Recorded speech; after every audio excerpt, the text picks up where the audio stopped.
Welcome back to Military War Zone.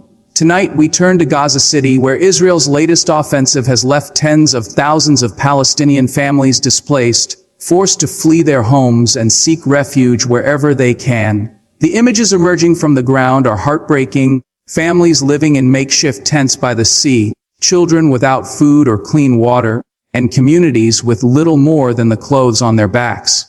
The offensive, described as one of the most intense since the start of the war, has devastated entire neighborhoods. Israeli strikes have targeted what the military says are Hamas positions, but in the process, civilian infrastructure has been reduced to rubble. Apartment blocks, markets, schools, and hospitals have all been damaged or destroyed. For the families caught in the middle, survival now means finding any patch of open ground, many ending up on Gaza's beaches, where they've set up tents made of tarps, blankets, and scraps of wood. Life in these camps is harsh. The sea offers no real safety, only exposure to wind, rain, and the cold at night. Parents speak of the daily struggle to find enough food for their children, often relying on aid deliveries that rarely arrive in sufficient quantities. Clean drinking water is scarce, raising fears of disease outbreaks. Aid agencies describe the conditions as catastrophic, warning that Gaza is on the brink of a full-blown humanitarian disaster. For the children, the trauma is unimaginable. Many have lost relatives, homes, or both. Now they face a life in limbo, growing up in overcrowded tents without schooling, stability, or a sense of security.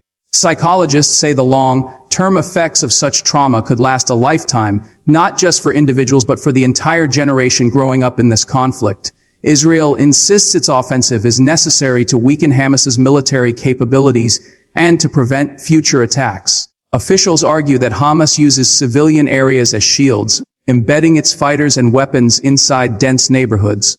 But for the international community, the human cost is becoming impossible to ignore. Images of displaced families on the beaches have sparked outrage worldwide. Calls for an immediate ceasefire are growing louder, with the United Nations, humanitarian groups, and even some of Israel's allies urging restraint and demanding safe corridors for aid to reach those in desperate need. Inside Israel, opinions are divided. Many citizens support the government's tough stance against Hamas, seeing it as a fight for security.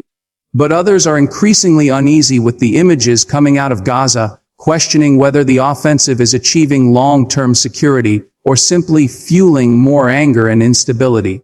This internal debate mirrors the larger international dilemma: how to balance Israel's right to defend itself with the urgent need to protect innocent civilians.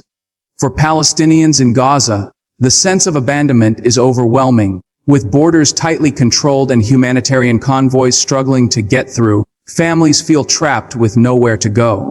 Some have described their situation as living in an open-air prison, where survival depends on luck and on the limited generosity of the outside world. The wider region is also watching closely. Countries like Egypt and Jordan have raised concerns about the possibility of mass displacement spilling over into their borders.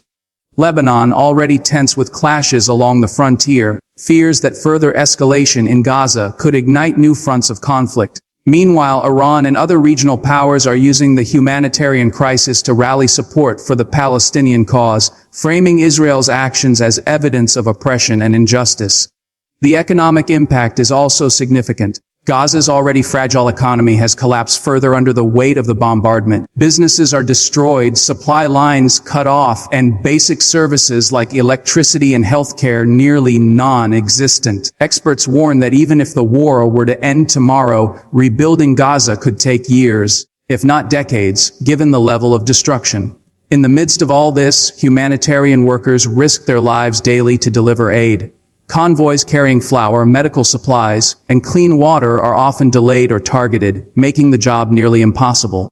Doctors in Gaza describe hospitals running on generators with dwindling fuel supplies, trying to treat waves of injured civilians while lacking medicine, surgical equipment, and even basic bandages. The human story, however, remains the most powerful. Families who once lived in apartments now huddle in tents, clutching photographs of loved ones lost. Parents describe skipping meals so their children can eat. Children draw pictures of bombs and destroyed houses instead of playing freely. These are not just statistics, they are lives being torn apart in real time. The international community faces a pressing question: how long can this go on before the humanitarian cost forces a change in course? Diplomats are working behind the scenes to negotiate pauses in fighting, but so far, lasting agreements have remained out of reach. And for the families on Gaza's beaches, time is running out. Every day without food, water, and shelter pushes them closer to the edge of survival. As the situation develops, one thing is tragically clear: Israel's Gaza City offensive has created a humanitarian nightmare. Displaced families now face a future of uncertainty, suffering, and loss. Unless urgent action is taken to address their needs, the crisis will only deepen, with consequences not just for Gaza, but for the stability of the entire region. Stay with Military War Zone for continuing updates on this breaking story. Don't forget to like, share, and subscribe for more coverage of global conflicts, defense news, and humanitarian crises shaping our world.